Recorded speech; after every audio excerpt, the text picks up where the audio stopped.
വേണ്ടടാ ഒരു പഞ്ചാബിക്കാരൻ വന്നേക്കണ്. ആ ചെലപ്പോ മീൻ മേടിക്കാൻ വന്നതാവും. Kerala sir 100% literacy sir. Kerala sir 100% literacy sir. Ranveer അലഹാബാദിയുടെ ഒരു പ്രോഗ്രാമാണിത്. ആരാണ് റൺവീർ അലഹാബാദി? ഇന്ത്യയിലെ ഏറ്റവും മികച്ച യൂട്യൂബർമാരിൽ ഒരാളാണ്. അദ്ദേഹത്തിന്റെ പ്രോഗ്രാമാണ് ഇന്ത്യാസ് ഗോട്ട് ലാറ്റന്റ്. ഒളിഞ്ഞിരിക്കുന്ന കഴിവുകളെ കുറിച്ചൊക്കെ ചർച്ച ചെയ്യാനും പുറത്തേക്ക് കൊണ്ടുവരാനുള്ള ഒരു പ്രോഗ്രാം. വളരെ വൾഗറായിട്ടുള്ള മോശമായിട്ടുള്ള ചോദ്യങ്ങളൊക്കെയാണ് ആ പ്രോഗ്രാമിൽ ചോദിക്കുന്നത്. ആ പ്രോഗ്രാമിന്റെ ഒരു മത്സരാർത്ഥിയായിട്ടുള്ള ഒരു പെൺകുട്ടിയോട് ചോദിക്കുകയാണ് എവിടുന്നാ വരുന്നത്. ആ പെൺകുട്ടി അഭിമാനത്തോടെ പറയുന്നു ഞാൻ കേരളത്തിൽ നിന്ന് വരാണ്. പെൺകുട്ടിയോട് കേരളത്തിലെ രാഷ്ട്രീയത്തെ കുറിച്ചൊക്കെ ചോദിക്കുകയാണ്. ജസ്പ്രീത് സിംഗ് എന്ന് പറഞ്ഞ ഒരു പഞ്ചാബിക്കാരൻ. അപ്പൊ ആ കുട്ടി പറയാണ് രാഷ്ട്രീയത്തെ കുറിച്ച് എനിക്ക് വലിയൊരു ധാരണയില്ല. അതിനാണ് കേരളത്തിലെ ലിറ്ററസിയെ കുറിച്ചൊക്കെ ജസ്പ്രീത് സിംഗ് കളിയാക്കിയത്. പക്ഷെ ആ പ്രോഗ്രാം വിവാദമായി. ഒരുപാട് ആളുകൾ കേസ് കൊടുത്ത്, മഹാരാഷ്ട്ര പോലീസ് കേസെടുത്ത്, മഹാരാഷ്ട്ര മുഖ്യമന്ത്രി പോലും ആ കേസിൽ ഇടപെട്ട്, നമ്മുടെ രാഹുൽ ഈശ്വറും അതിനെതിരെ കേസ് കൊടുത്തിട്ടുണ്ടായിരുന്നു. എന്തായാലും ആ പ്രോഗ്രാമുമായി ബന്ധപ്പെട്ട വീഡിയോകളൊക്കെ യൂട്യൂബ് നീക്കം ചെയ്യിപ്പിച്ചു. ഇനി അദ്ദേഹം പറഞ്ഞ ലിറ്ററസിയെ കുറിച്ചും മറ്റുള്ള കാര്യങ്ങളെ കുറിച്ചും നമുക്കൊന്ന് ക്രോസ് ചെക്ക് ചെയ്യാം. Let's do a comparison. Kerala versus Punjab. പഞ്ചാബും കേരളവുമായിട്ടുള്ള കമ്പാരിസണിൽ നമുക്ക് ആദ്യം ദാരിദ്ര്യത്തെ കുറിച്ച് നോക്കാം. ദാരിദ്ര്യ സൂചിക, മൾട്ടി ഡിമെൻഷണൽ പോവർട്ടി ഇൻഡെക്സ്. 2015-16 കാലഘട്ടങ്ങളിൽ 0.71% ദാരിദ്ര്യ സൂചിക 2019 മുതൽ 21 വരെയുള്ള കാലയളവിൽ 0.50% കുറക്കാൻ കേരളത്തിന് കഴിഞ്ഞു. പഞ്ചാബിൽ ഇത് 6.5% ഓർക്കണം. ഇനി ശിശുമരണ നിരക്കിനെ കുറിച്ച് നോക്കാം. Infant mortality rate.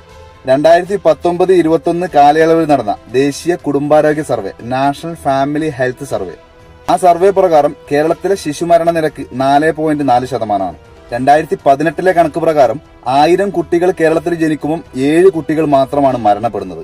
കണക്ക് പ്രകാരം ഇന്ത്യയിലെ ഏറ്റവും കുറവ് ശിശുമരണ നിരക്കുള്ള സംസ്ഥാനമാണ് കേരളം. പഞ്ചാബിൽ ഇത് 22% നോക്കണം. ഇനി വുമൺ എംപവർമെന്റ്, സ്ത്രീ ശാക്തീകരണം.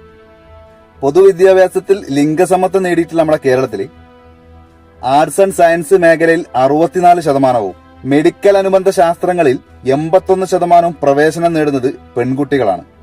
പഞ്ചാബിൽ ഇത് വെറും 15% ഓർക്കണം.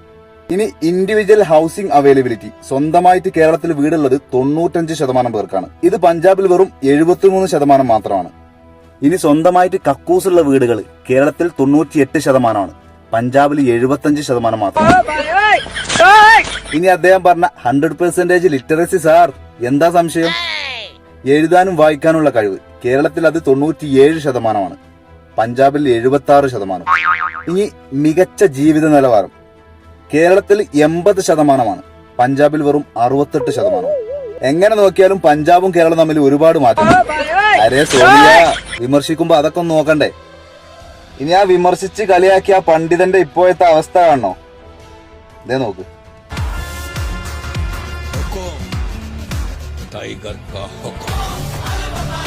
ഞങ്ങള് പഴയ ഫ്രണ്ട്സാ. ഉറക്കം വന്നോണ്ട് തോളിലിട്ടതാ. 2 ഓലക്കീറോ വെള്ള തുണി എടുത്തോളൂ എന്നെ മൂടാൻ.